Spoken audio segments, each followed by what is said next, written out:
అందరికీ నమస్కారం అండి. తెలుగు స్టోరీ బుక్ ఛానల్కి స్వాగతం. ఈరోజు నేను మీకు వినిపించబోతున్న కథ డి కామేశ్వరి గారు రచించిన విలువలు మారాయి.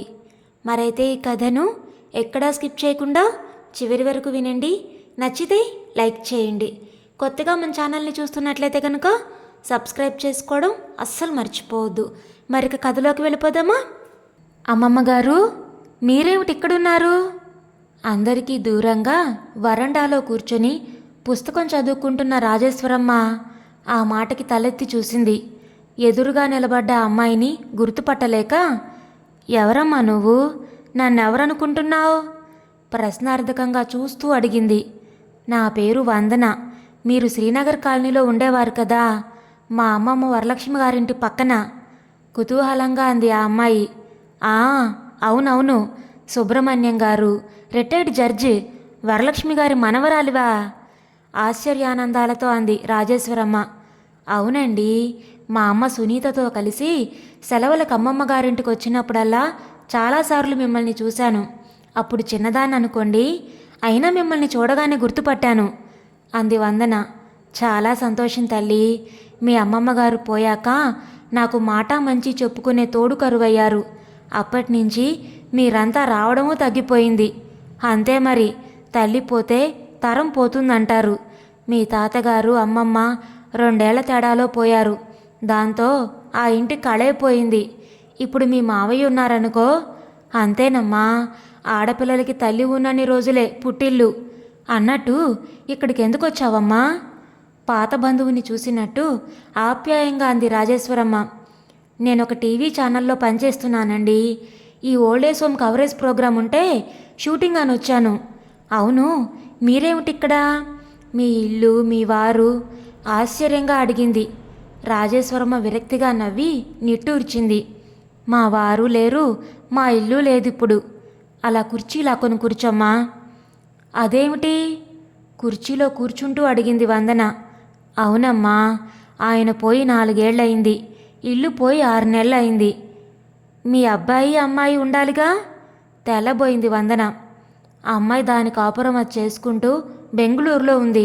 ఆ అబ్బాయి ఇక్కడే ఉన్నాడు. మరి? వదిలేయమ్మా, అవన్నీ ఎందుకు ఇక్కడ? చీకు చింత లేకుండా నిశ్చింతగా ప్రశాంతంగా బాగుంది ఇక్కడ. బలవంతంగా నవ్వింది ఆవిడ. ఆ ఇల్లు ఏమైంది? వదలకుండా అడిగింది వందన. ఆ ఇల్లు లేదమ్మా, ఆ పక్కన ఎవరో స్థలం అమ్ముకుంటే మా స్థలం కూడా కలిపి అపార్ట్మెంట్లు కడుతున్నారు. మాకు 2 అపార్ట్మెంట్స్ ఇస్తారట. పాతింటి బదులు అనగానే ఎవరికైనా ఆశే కదమ్మా. మా వాడు మరి దానికి అతీతుడు కాదు కదా. నేనున్నన్ని రోజులు ఉండనీరా అని బతిమాలాను. మంచి ఛాన్స్. ఉట్టి మన ఇల్లు అయితే 250 గజాలే. ఎవరు కొంటారు? పక్కది ఇది కలిస్తే 1000 గజాలు. అందుకే బిల్డర్ కొని అపార్ట్మెంట్స్ కట్టడానికి ముందుకొచ్చాడు అంటూ ఓదరగొట్టాడు. నేను రాలిపోయేదాన్ని. వాళ్ళకి బోలెడు భవిష్యత్తుంది. వాళ్ళ ఆశలకి కోరికలకి నేను అడ్డుపడ్డం ఎందుకని ఒప్పుకున్నాను. అది సరే, ఓల్డేజ్ హోమ్లో ఉండడం ఎందుకు?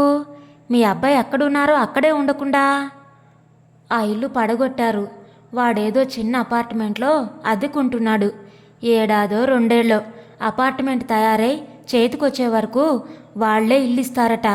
ఆ 2 గదుల ఇల్లు వాడికే ఇరుకట. ఇక్కడ నీకు హాయిగా ఉంటుంది. విశాలంగా తోట, ప్రత్యేకంగా గది, బాత్రూమ్, టీవీ, పత్రికలు, ప్రార్థనకి మందిరం, టిఫిను, భోజనం అన్నీ వండిపెట్టి బాగోగులు చూస్తారు. ఇక్కడ కొన్నాళ్ళు ఉండు, నీకు బాగుంటుంది అని ఇక్కడ తీసుకొచ్చి చేర్చాడు.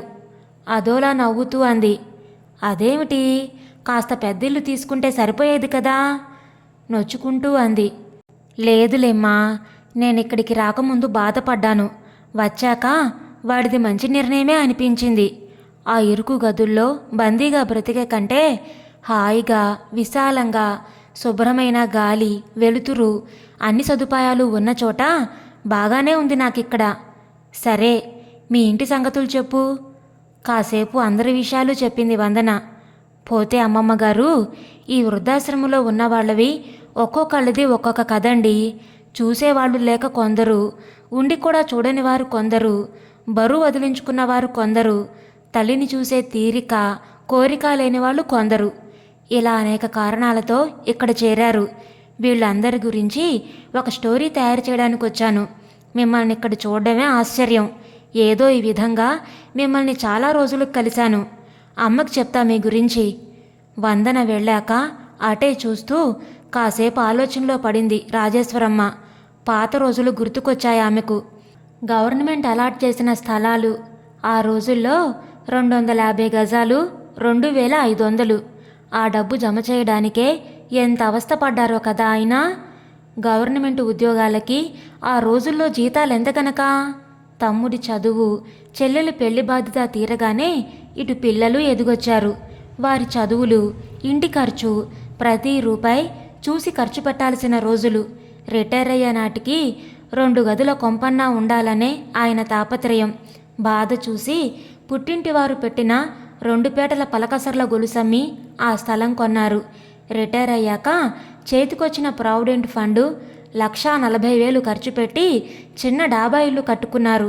చుట్టూ కాస్త స్థలం, మధ్య 2 పడగ్గదులు, హాలు, వంటిల్లు, భోజనాల గది, దేవుడి గది. తమ ఇల్లు ముచ్చటైన చిన్న కుటీరం. తామిద్దరూ సొంతిల్లు చూసుకొని పొంగిపోయారు. చుట్టూ ఉన్న కాస్త స్థలంలో ముందు వైపు మందార, నందివర్ధనం, గులాబీ, కనకాంబరం, పారిజాతం లాంటి పూల మొక్కలు. వెనకాల మామిడి, జామ, సపోటా, ఒక కొబ్బరి చెట్టు. పిల్లల్ని పెంచుకున్నట్టు శ్రద్ధగా ఎంత కష్టపడ్డారు. మొక్కలు పెరుగుతూ ఉంటే మొగ్గ తొడిగినప్పుడు మామిడి చెట్టున పిందె వేసినాడు. మొదటి జాంపండు అందరూ తలా ఒక ముక్క కోసుకొని తిన్న ఆ అనుభూతి. ఇన్ని మందారాలు, చామంతులు, గుప్పెడు పారిజాతాలు దేవుడికి పెడితే కళకళలాడిపోయేది దేవుడి మందిరం. ఎండాకాలం వస్తే మల్లెపూల సుగంధం పెరడంతా పరుచుకునేది. తీరుకున్న ప్రతి క్షణం మొక్కల మధ్య గడిపారు ఇద్దరు. ప్రావిడెంట్ ఫండ్తో పిల్లలిద్దరి చదువులు, పెళ్ళిళ్ళు అవగా పెన్షన్ డబ్బులు తప్ప ఏం మిగలకపోయినా అందులోనే ఆడపిల్ల పురుళ్ళు, కోడలికి ముచ్చట్లు, పండగలు, పబ్బాలు, అల్లుడి మర్యాదలు. ఎంత పొదుపుగా సంసారం చేసింది. అయినా ఉన్నంతలో దేనికి ఇబ్బంది లేకుండా గడిపారు.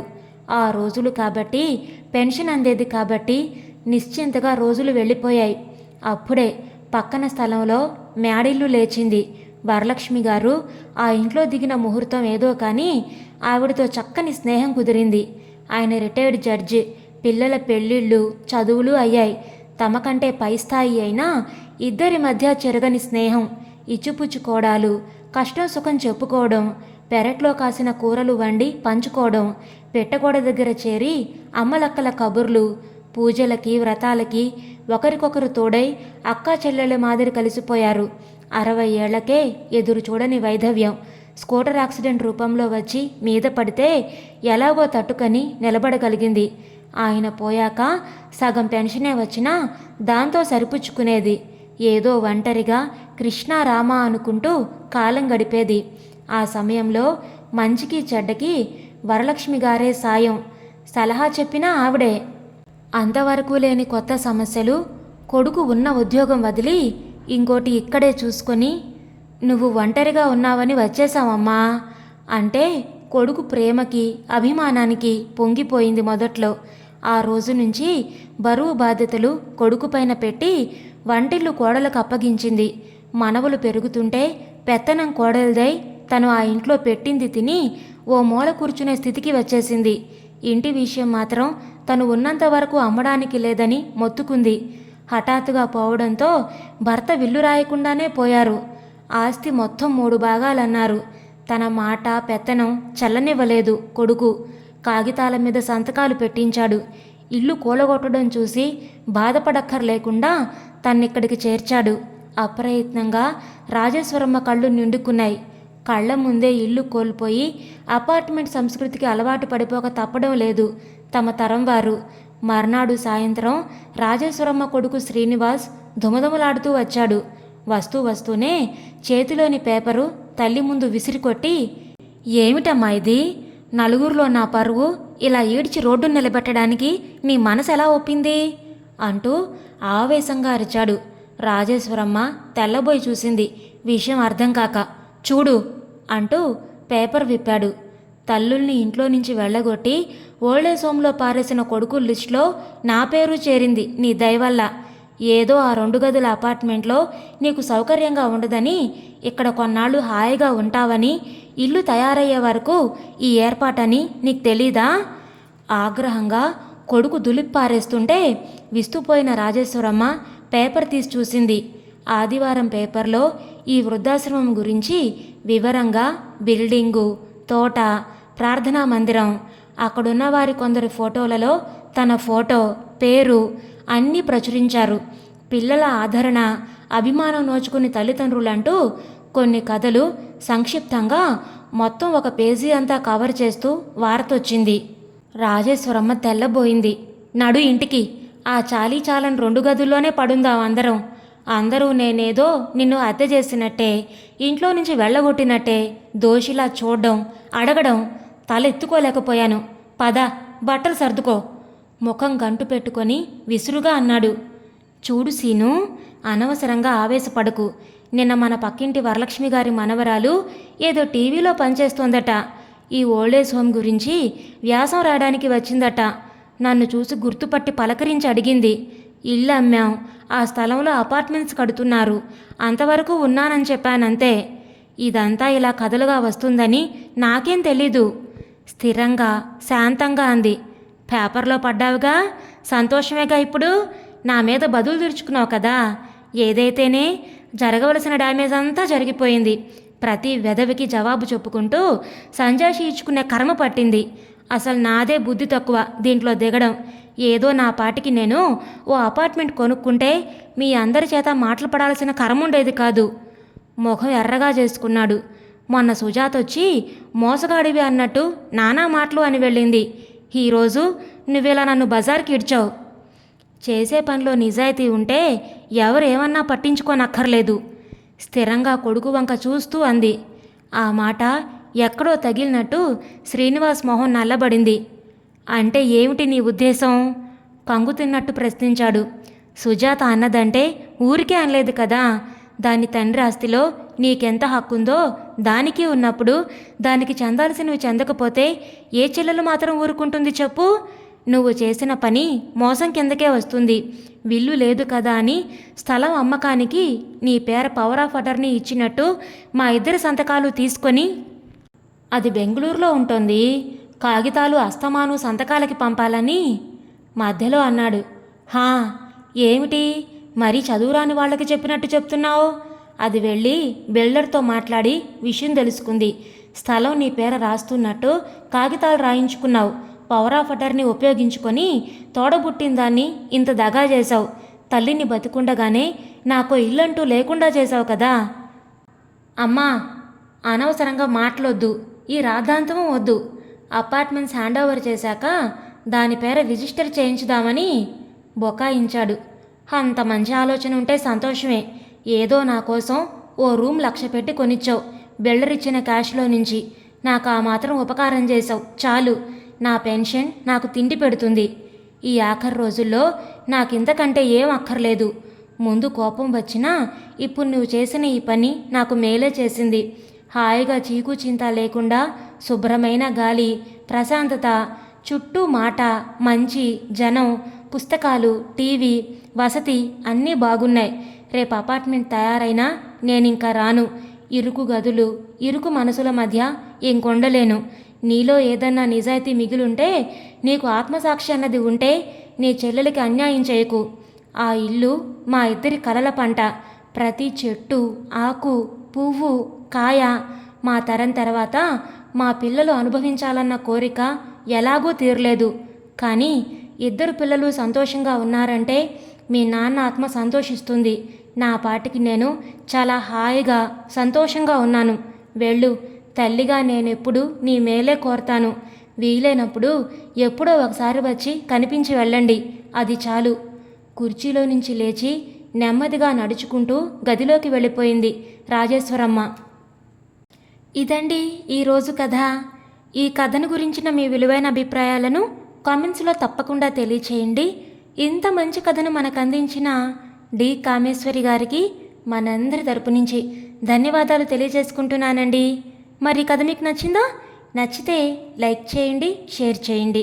అలాగే కొత్తగా మన ఛానల్ని చూస్తున్నట్లయితే కనుక సబ్స్క్రైబ్ చేసుకోవడం ద్వారా ఇలాంటి మరెన్నో మంచి మంచి కథలను మన ఛానల్ ద్వారా వినవచ్చు. మళ్ళీ రేపు మరొక మంచి కథతో మీ ముందుకు వస్తాను. అంతవరకు ఉంటానండి.